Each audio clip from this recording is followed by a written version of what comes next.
We all get anxious from time to time. Yeah, and that is okay. In fact, being anxious is your brain's way of telling you that there's a potential danger ahead, or it is just alerting you of how stressed you are, or a stressful environment, or a stressor. But when you are constantly afraid, you are constantly worried, you are constantly nervous, you are constantly anxious, and it affects your daily activity, then that is a different scenario. Hi guys, you are welcome to today's session of mental health discussion with me. Today we are going to talk about anxiety disorder. Anxiety disorder is one of the most common, or let me say prevalent, mental disorders that people face or people go through from time to time. It has to be diagnosed, of course, by a certified clinical psychologist.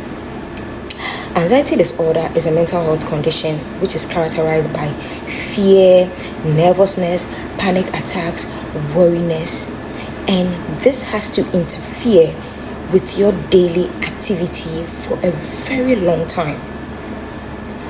What are some of the causes of anxiety disorder? 1. Genetics. If a family member or it is a trace in your family, you are likely to have this disorder. 2. Environmental stress. Trauma, accidents, death of a loved one, neglect, among other things, all contribute to these environmental stresses that could lead to anxiety disorder. Brain chemistry is also another cause of anxiety disorder. In recent times, researchers have linked anxiety disorder to certain faulty circuits that control fear and emotions. With this said, let us quickly take a look at some of the types of anxiety disorder. We have 1. The general anxiety disorder. 2. Panic attacks. 3. Social anxiety. 4. Specific phobias. And 5. Selective mutinism. Those of you who are fans of Big Bang Theory and you know this character Raj, he has selective mutinism where he is unable to talk to female but he can talk to his male friends. For the sake of time, I am not going to go into details with these types. I'm going to leave a link in the description, and also you can pause this video to read in the picture that has been pinned in this video.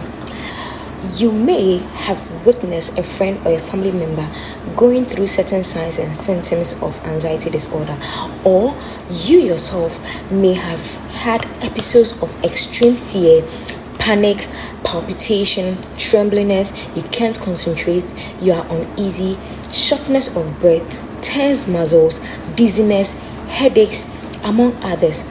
All these are some signs and symptoms of anxiety disorder, especially when it is consistent and when it affects your daily activities.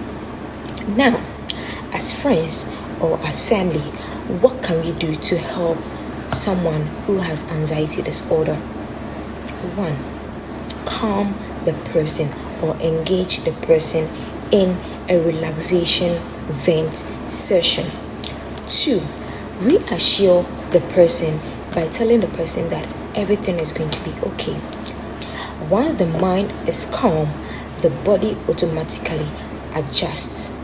A certified psychologist who diagnoses one with anxiety disorder would take the person through psychotherapy, cognitive behavioral therapy, or introduce the person to medication, be it benzodiazepam or antidepressants, or some SSRIs, depending on how severe your anxiety disorder is.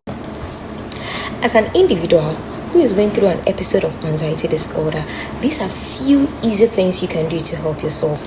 1. First, hold yourself and touch yourself.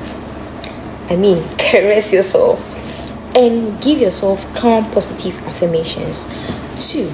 You can engage in journaling by writing down everything that you are feeling at that point in time. 3. Get ice cubes or a bowl of ice and gently dip your face in it. It is known to calm your nerves. 4. You can engage in a vent session with a friend where you tell your friend everything that you are going through. The more you talk, the more you become calm. And 5, engage in your breathing exercises. I'll pin a picture of some simple, easy breathing exercises that you can engage in. If your condition or your symptom is not being managed by the few tips that have been given, please seek a professional help from a clinical psychologist. That way, that person will design a program that will be very good for you.